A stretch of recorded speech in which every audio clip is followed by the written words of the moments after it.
नमस्कार, quantum mechanics के इस 15th लेक्चर में आपका स्वागत है। आगे बढ़ने से पहले एक बार देख लेते हैं कि अभी तक के लेक्चर्स में हमने क्या किया है। अगर पिछले 14 लेक्चर्स को मैं दो लाइनों में अगर कंक्लूड करूं तो मैं प्लैंक और डी ब्रोगली इन दो फिजिसिस्ट्स के कंट्रीब्यूशंस को डिस्कस करूंगा। सबसे पहले हैं प्लैंक। प्लैंक ने बोला कि जो रेडिएशंस हैं वो पहले हम प्लैंक से पहले ये बात जानते थे कि रेडिएशंस हैं वो वेव्स हैं। प्लैंक ने बोला कि रेडिएशंस वेव ना होके बल्कि एक पार्टिकल की तरह भी बिहेव कर सकती हैं। मैं इसी स्टेटमेंट को रिफ्रेश करना चाहूँगा कि वेव्स, जो लाइट वेव्स हैं आपकी या रेडिएशन की जो वेव्स हैं, they can be treated as particle also. अब डी ब्रोगली साहब ने इसका उल्टा प्रपोज किया। उन्होंने कहा यदि वेव्स पार्टिकल की तरह बिहेव कर सकती हैं तो फिर पार्टिकल वेव की तरह क्यों नहीं बिहेव कर सकता। तो प्लैंक और डी ब्रोगली ने यही दो बातें बोली कि वेव पार्टिकल की तरह बिहेव कर सकती है और पार्टिकल वेव की तरह बिहेव कर सकता है। तो हम आगे बढ़ते हैं। तीसरा बड़ा नाम जो क्वांटम मैकेनिक्स के वर्ल्ड में है डी ब्रोगली और प्लैंक के बाद, वो है हाइजेनबर्ग। तो आज हम पढ़ेंगे हाइजेनबर्ग अनसर्टेनिटी प्रिंसिपल। इसमें आगे बढ़ने से पहले हम एक बार क्लासिकल मैकेनिक्स को देखते हैं। क्लासिकल मैकेनिक्स में हमने देखा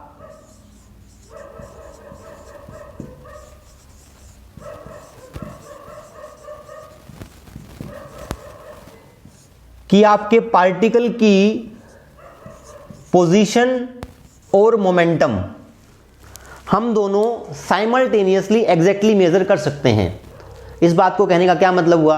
इस बात का मतलब ये हुआ कि यदि मैं यहां से एक बॉल को थ्रो करता हूं तो 2 सेकंड बाद उसकी पोजीशन कहां होगी और उसका मोमेंटम कितना होगा, ये दोनों बात मैं साइमल्टेनियसली मेजर कर सकता हूं और वो भी एग्जैक्टली मेजर कर सकता हूं। लेकिन क्वांटम मैकेनिक्स में क्या हुआ? क्वांटम मैकेनिक्स में आपकी पोजीशन और मोमेंटम, इन दोनों को साइमल्टेनियसली एग्जैक्टली मेजर करना संभव नहीं था। क्वांटम मैकेनिक्स के जो पार्टिकल हैं, फॉर एग्जांपल इलेक्ट्रॉन, अगर इलेक्ट्रॉन को मैं प्रोजेक्टाइल मोशन जैसे मैंने एक बॉल को दिया वैसा दूं और मैं पूछूं कि 1 सेकंड बाद आपका इलेक्ट्रॉन कहां होगा, तो हम उसकी पोजीशन और मोमेंटम को एग्जैक्टली नहीं बता सकते, साइमल्टेनियसली एग्जैक्टली मेजर नहीं कर सकते। यही बात हाइजेनबर्ग अनसर्टेनिटी प्रिंसिपल में कही गई है। अगर हम एग्जैक्टली मेजर नहीं कर सकते तो इसका मतलब क्या हुआ कि ये बता सकते हैं कि जो पार्टिकल है वो 1 सेकंड बाद 1 मीटर से 5 मीटर की कहीं रेंज में होगा। अगर हम पोजीशन की एग्जैक्ट लोकेशन नहीं बता सकते तो हम क्या करेंगे, एक रेंज बताएंगे कि इस रेंज में आपका पार्टिकल होगा और इस मोमेंटम की भी ये पर्टिकुलर रेंज होगी। तो रेंज डिस्कस की जाएंगी, ना कि एग्जैक्ट वैल्यूज। ये हाइजेनबर्ग अनसर्टेनिटी प्रिंसिपल में हम पढ़ेंगे। अब हाइजेनबर्ग अनसर्टेनिटी प्रिंसिपल को आगे बढ़ने से पहले हम ये देखते हैं कि डी ब्रोगली जो हाइपोथेसिस है उसकी नॉलेज के आधार पर हम इस बात को समझ सकते हैं क्या। क्योंकि अगर हम बिल्कुल इसको एक नए सिरे से शुरू करेंगे तो अचानक ये बात डाइजेस्ट होने वाली लगती नहीं है कि आपका पोजीशन और मोमेंटम हम एक साथ मेजर नहीं कर सकते। इसके लिए हमें ऑलरेडी एग्जिस्टिंग नॉलेज जो है डी ब्रोगली साहब की, उसका इस्तेमाल करना पड़ेगा। डी ब्रोगली ने क्या बोला कि एक मूविंग पार्टिकल के साथ एक वेव एसोसिएटेड होती है।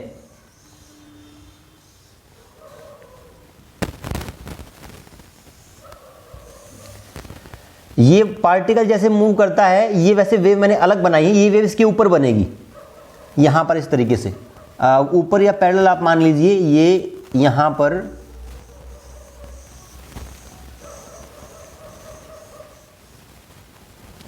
अगर ये पार्टिकल मूव करेगा तो इसके साथ एसोसिएटेड वेव भी आगे मूव करेगी। ये जो हाइपोथेसिस है डी ब्रोगली ने 1924 में दी थी। फिर 1926 में एक फिजिसिस्ट और हुए, मैक्स बोर्न। उन्होंने, जो डी ब्रोगली ने कहा कि एक मूविंग पार्टिकल के साथ एक वेव एसोसिएटेड है, एसोसिएटेड वेव का फिजिकल सिग्निफिकेंस क्या है इस बात को समझाया। इसको हम बोलते हैं मैक्स बोर्न इंटरप्रिटेशन। उन्होंने कहा कि जो ये वेव इसके साथ एसोसिएटेड है, इस वेव का amplitude is somehow linked with the probability of finding the particle at that particular position. मैं इसको समझाता हूं, इसका मतलब क्या हुआ।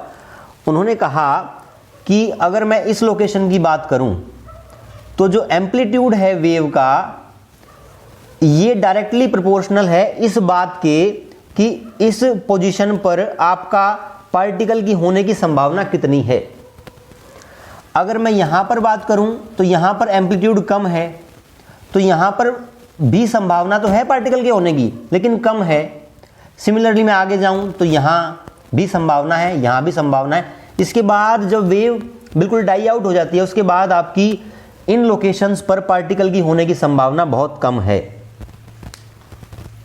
तो डी ब्रोगली और मैक्स बोर्न दोनों को ऐड करके यदि हम देखें, डी ब्रोगली ने क्या कहा, पार्टिकल के साथ एक वेव है। मैक्स बोर्न ने कहा कि उस वेव का amplitude is somehow linked with the probability of finding that particle at that position. इस बात का मतलब ये हुआ कि आपका जो पार्टिकल है वो किसी एक फिक्स्ड लोकेशन पे नहीं, बल्कि डिफरेंट लोकेशंस पर होगा, होने की संभावना होगी। अगर मान लीजिए मैं कहूं कि इस पोजीशन पर होने की संभावना 50% है, यहां पर होने की 20% है, यहां पर 10% है, तो कहने का मतलब है कि हर जगह पर, हर लोकेशन पर पार्टिकल हो सकता है। तो हम सर्टेनिटी के साथ नहीं कह सकते कि पार्टिकल आपका यहीं है। तो यही बात हमारी हाइजेनबर्ग अनसर्टेनिटी प्रिंसिपल में भी कही गई कि हम क्वांटम वर्ल्ड में पार्टिकल की पोजीशन को और मोमेंटम को एग्जैक्टली मेजर नहीं कर सकते, वो भी साइमल्टेनियसली। तो हमने यहां तो ये पढ़ लिया कि पोजीशन हम एग्जैक्टली मेजर नहीं कर सकते, ठीक है। इसके बाद यदि हमारी पोजीशन में अनसर्टेनिटी है तो डेफिनेटली हमारी वेलोसिटी में भी अनसर्टेनिटी होगी, because velocity is rate of change of position. अगर वेलोसिटी में अनसर्टेनिटी है तो मोमेंटम में भी अनसर्टेनिटी होगी। इसका मतलब आपकी x और p दोनों अनसर्टेन हैं। हम ये बता सकते हैं कि पार्टिकल इस रेंज में होगा और ये मोमेंटम की रेंज होगी। इसके अलावा हाइजेनबर्ग ने एक बात और बोली। उन्होंने कहा कि जो error in measurement of position है, error in measurement of position का मतलब है कि जिस रेंज के अंदर आपका पार्टिकल लाई करेगा, error in measurement of position is inversely proportional to error in measurement of momentum. Mathematically कैसे लिखेंगे इस बात को? इस बात को लिखेंगे हम delta x is inversely proportional to delta p। अगर आपका डेल्टा p बड़ा होगा, मोमेंटम की जो रेंज है यदि वो बड़ी होगी, मतलब अनसर्टेनिटी ज्यादा होगी, तो आपकी पोजीशन की अनसर्टेनिटी कम हो जाएगी। एक को आप अगर सर्टेनली फाइंड करना चाहोगे तो दूसरे को सर्टेनली फाइंड करने की जो संभावना है बहुत कम हो जाएगी, उसकी अनसर्टेनिटी बढ़ जाएगी। इन दोनों का product, error in measurement of position and error in measurement of momentum, इन दोनों का प्रोडक्ट कांस्टेंट होता है। इसको हम लिख सकते हैं delta x into delta p greater than equal to h cut by 2। ये आपकी हाइजेनबर्ग अनसर्टेनिटी प्रिंसिपल की मैथमेटिकल एग्जैक्ट इक्वेशन है। बिल्कुल इसी तरीके से हम इसको डिफाइन करते हैं। यहां पे h कट क्या है? h cut is h by 2 pi. आपका h cut is h by 2 pi, where h is Planck constant whose value is 6.6 into 10⁻³ joule second. तो हमने यहां तक देख लिया कि हाइजेनबर्ग अनसर्टेनिटी प्रिंसिपल की थ्योरी क्या है, उसका मैथमेटिकल एक्सप्रेशन क्या है। अब हम नेक्स्ट पार्ट में देखेंगे कि जो हमने मैथमेटिकल एक्सप्रेशन लिखा, इसका कोई प्रूफ भी है क्या। इसका एक प्रूफ भी है, बहुत रफ प्रूफ है, बहुत एग्जैक्ट प्रूफ नहीं है, पर डेफिनेटली उससे आइडिया लग जाएगा कि जो बात हाइजेनबर्ग ने बोली वो कहीं ना कहीं सच है। तो हम उस मैथमेटिकल प्रूफ को देखते हैं एक बार।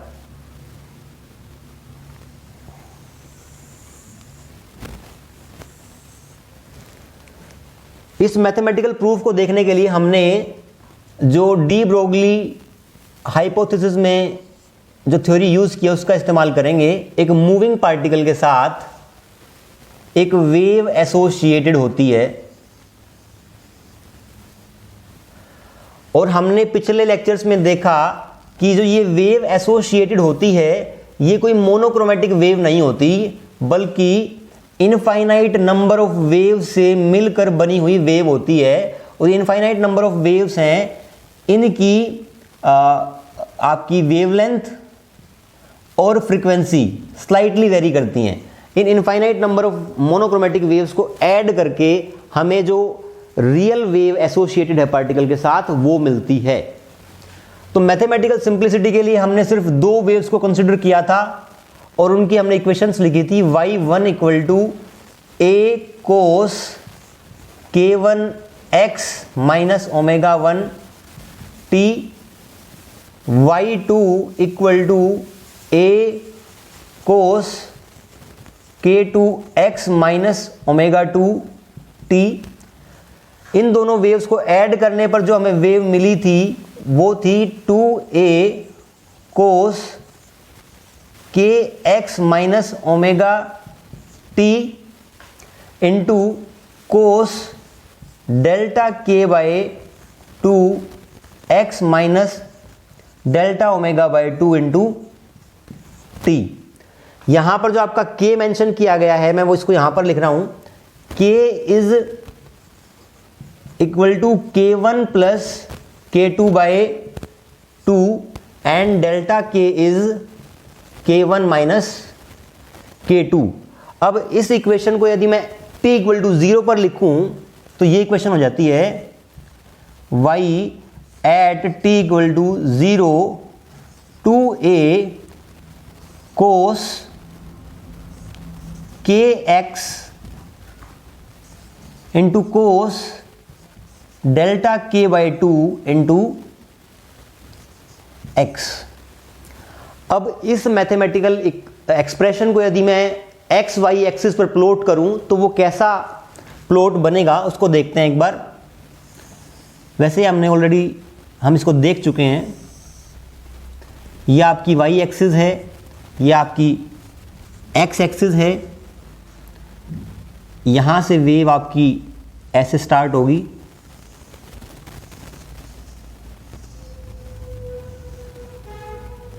सिमिलरली फिर ये दोबारा से बढ़ेगी,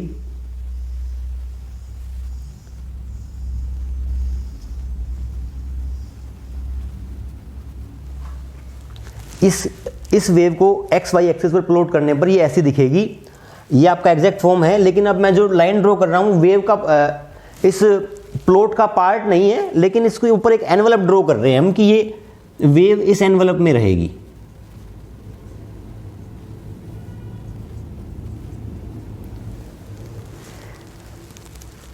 अब हम अगर इस मैथमेटिकल इक्वेशन को ध्यान से देखें तो ये वाला जो एक्सप्रेशन है ये एनवेलप को शो कर रहा है।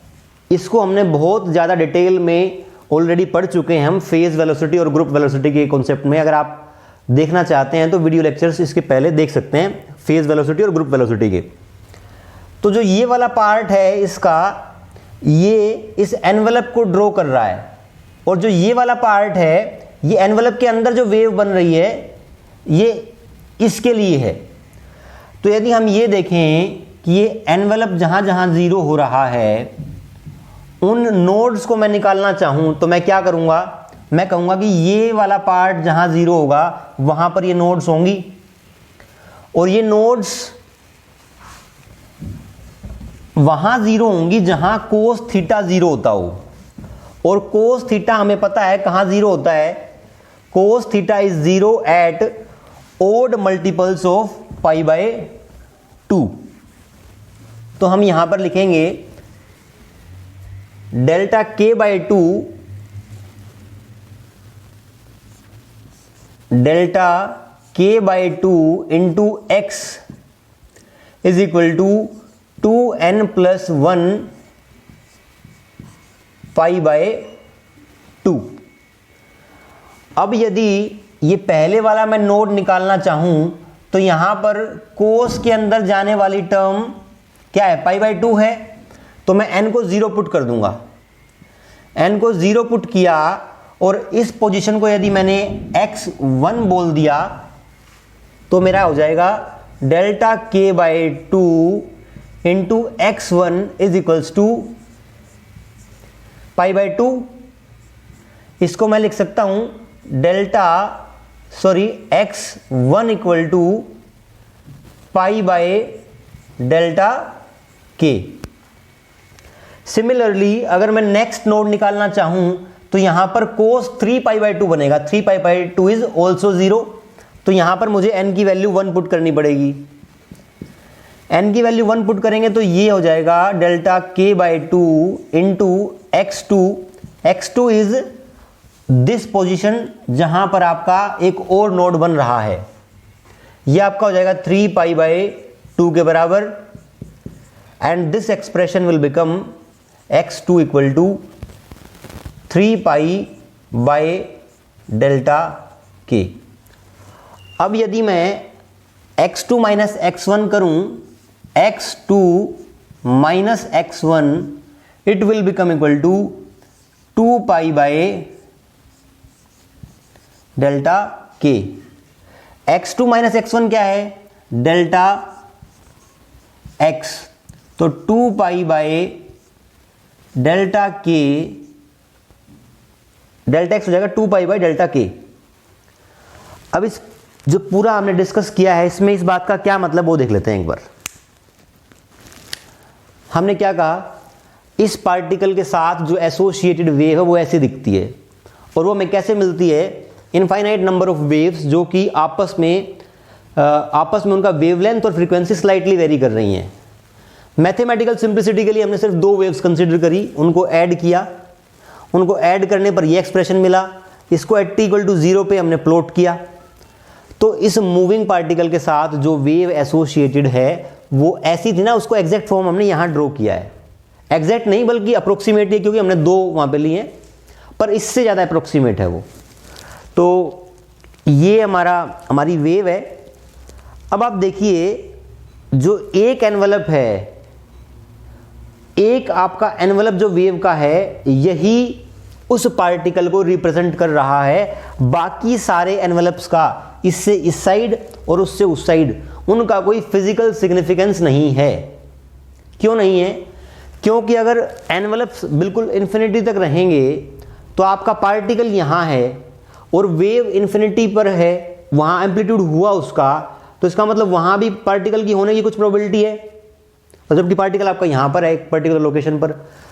और अगर हम सिर्फ एक एनवलप कंसिडर करें तो आपका पार्टिकल कहीं यहाँ है, तो उसके कॉरस्पॉन्डिंग ये वेव होगी, और जहाँ आपका पार्टिकल रियली में है वहीं पर उसका एम्पलीट्यूड मैक्सिमम होगा, और उसके बाद एक इंटरवल के बाद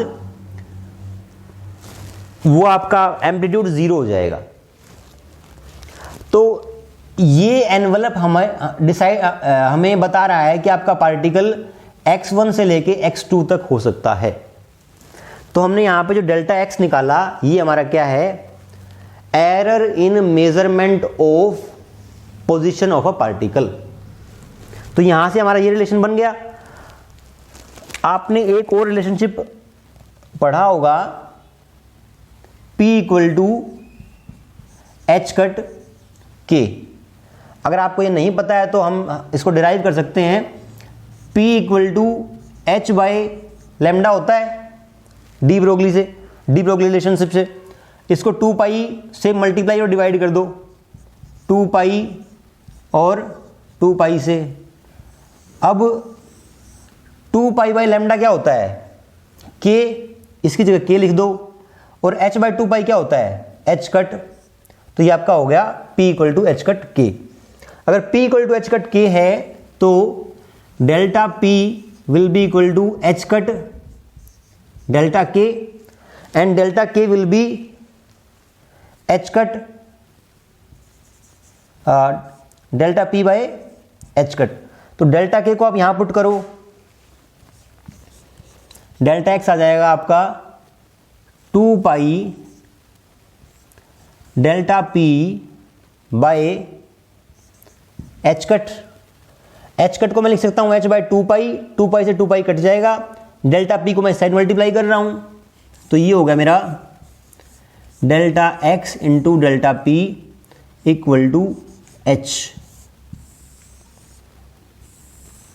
हमने जो एग्जैक्ट एक्सप्रेशन पढ़ा था हाइजेनबर्ग अनसर्टेनिटी प्रिंसिपल का, उसमें था delta x into delta p equal to greater than equal to H cut by 2।